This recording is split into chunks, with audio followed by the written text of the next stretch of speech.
Hello my dear family, welcome to మీ సుదక్క ముచ్చట్లు. నిన్నటి వీడియోలో చెప్పాను కదండి, 4 గిన్నెలతో 3 ఏళ్లు సంసారం అయితే పుట్టపర్తిలో చేశానని చెప్పి.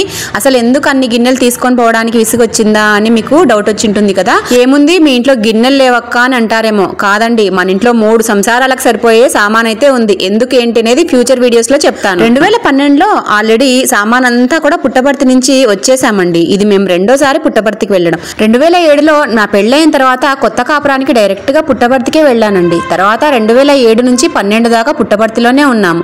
ఇక తర్వాత అయితే 12లో వచ్చేసాము. అప్పుడైతే 2 చిన్న పిల్లలతో నేను ఇంటి నిండా సామాను ఒక పెద్ద లారీకి వేసుకొని నంద్యాలకైతే షిఫ్ట్ అయ్యాము.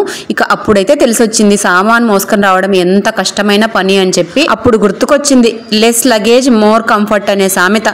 అలా తక్కువ సామాన్ ఉంటే మనం ఎన్ని ఇండ్లు షిఫ్ట్ అయినా సరే మనకు ఏమాత్రం విసుగనిపించదండి. అందుకనే ఈసారి అయితే కొన్ని సామాన్లతో వెళ్ళాము. వెళ్ళి ఉన్నామా లేదా అని తెలుసుకోవాలంటే stay connected with our channel.